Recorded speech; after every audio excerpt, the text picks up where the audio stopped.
আসসালামু আলাইকুম। আপনারা সবাই আমাকে বলেন যে আপু আপনার সাজানো গুছানো ফ্ল্যাটটা একটু দেখাবেন, অনেক ভালো লাগে। তো আসলে আমার সংসারটা দেখাতে আমারও অনেক ভালো লাগে, তো ভাবলাম আজকে আমি আমার ফুল ফ্ল্যাটের ভিডিওটা আপনাদের সাথে একটু শেয়ার করি। প্রথমে আমি আমার বেডরুমে আছি। তো এটা হচ্ছে আমার বেডরুম। বেডরুমের যত ডেকোরেশন দেখতেছেন সবকিছু কিন্তু আমার পছন্দ অনুযায়ী করা হয়েছে। যেমন এই পর্দাগুলো আমি কাস্টমাইজ করে বানায় নিছি আমার নিজের চয়েস অনুযায়ী। তারপরে এই তো খাট, আমার ড্রেসিং টেবিল, এটা হচ্ছে আমার একটা ছোট মিরর, যেখানে আমি মাঝে মাঝে আয়নাতে দাঁড়ায় দাঁড়ায় একটু ভিডিও করি। আমার অনেক ভালো লাগে, কারণ মিররের সামনে ভিডিও করতে আমার অনেক ভালো লাগে। আমি আমার বেডরুমে টিভি রেখেছি, টিভির পাশে হচ্ছে একটা কাঠগোলাপ আছে, এখানে কিছু শাপলা ফুল, কিছু কিছু ফুল আছে যেগুলো সবই কিন্তু কৃত্রিম। এখানে একটা গোলাপ গাছ আছে। আর এই যে কিউট একটা চুড়ির আলনা আমার, অনেকেই কিন্তু শর্ট শর্ট ভিডিওতে দেখেন এবং প্রশ্ন করেন যে কোথা থেকে কিনেছি। আমি এটা আড়ং থেকে এনেছি। এই যে দেখেন, খুব সুন্দর একটা চুড়ির আলনা। এটা হচ্ছে আমার ড্রেসিং টেবিল। এপাশে চলে আসো একটু। এপাশে আমি আমার বেডরুমে কিন্তু এসিটা দিয়েছি।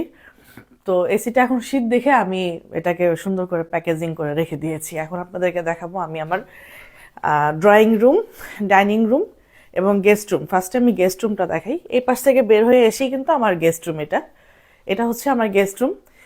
আমি গেস্ট রুমটা এখনো ওইভাবে পরিপূর্ণ একটা লুক দেওয়া হয় নাই, কারণ একটা সংসার আপনারা খুব ভালো মতোই জানেন যে অবশ্যই কিছুদিনের মধ্যেই গুছানো সম্ভব না। তারপর আমি আমার মতো করে যথেষ্ট পরিমাণ চেষ্টা করছি একটা সুন্দর গেট আপ দেওয়ার জন্য আমার গেস্ট রুমটাকে। তো গেস্ট রুমেই কিন্তু আমার তিনটে আলমারি, আলমারি বলতে একটা আলমারি, মাঝখানে একটা সুকেস, এর পাশে আরেকটা স্টিলের আলমারি, আর এ পাশে হচ্ছে আমার গেস্ট রুমের খাট। তবে আমার গেস্ট রুমের যেই খাটের আম, ভিতরে যে জাজিম তোষকটা আছে এটা খুবই আরামদায়ক, আমার গেস্টরা খুবই আরাম পায়। এখন আপনাদেরকে দেখাবো আমার ডাইনিং এবং ড্রয়িং। পড়ে যেতে নিচ্ছিল রে। ওই পাশে চলে যেতে বললাম না, প্রথমে তো বললাম ওদিকে চলে যেতে। এটা হচ্ছে আমার ডাইনিং আর এটা হচ্ছে আমার ড্রয়িং। ড্রয়িংটার পাশেই আমি ডাইনিংটা রাখছি, কারণ ডাইনিং আর ড্রয়িং পাশাপাশি থাকলে গেস্টরা আসলে গল্প করতে আড্ডা দিতে অনেক বেশি ভালো লাগে। এটা হচ্ছে আমার ছোট একটা জুতার আলমারি। আমার মেন গেটের বাহিরেও একটা জুতার আলমারি আছে, কারণ আমার জুতার কালেকশন অনেক বেশি, যার কারণে আমার এখন দেখতেছি এরকম বড় একটা আলমারি আমার বানাইতে হবে। তো এই জায়গাটা আমি ছোটখাটো একটু ডেকোরেশন করছি, যেখানে একটা বাবুই পাখির বাসা আছে।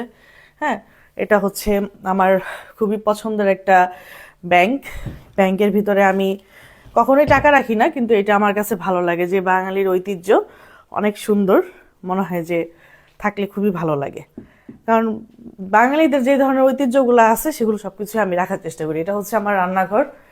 রান্নাঘরটা কিন্তু এই মুহূর্তে অনেকটাই এলোমেলো, কেউ কিছু মনে করবেন না। এটা পুরোটাই আসলে ক্যাবিনেট সিস্টেম, আর এই পাশে নিচেও একটু ক্যাবিনেট করা আছে। তো আজকে রাতে আমি কিছু আয়োজন করব, রান্না বাড়া করবো, যার কারণে আমি একটু চিকেন ভিজায় রাখছি। তারপর একটু নামাইছি, বাটার নামাইছি। এখন হচ্ছে রাত্রেবেলা একটু চাউমিন খাবো, এই কারণে। আর আমি কিন্তু রান্নাঘরে আমার ডিপটা রাখছি, কারণ ডিপটা আসলে আমি ঘরে আর কোথাও স্পেস দিতে পারতেছিলাম না, ফার্নিচার বেশি হয়ে গেছে এই কারণে। তো এখানে কিন্তু আমি বড় আমার ডাবল ডোরের যে ফ্রিজটা আমি এখানে রাখছি, ডাইনিং এর পাশাপাশি রাখছি। এই যে, তো খুব সুন্দর, আলহামদুলিল্লাহ। সবাই ভালো লাগলে তো অবশ্যই কমেন্ট করে জানাবেন, সবাই দোয়া করবেন আমাদের জন্য। আল্লাহ হাফেজ।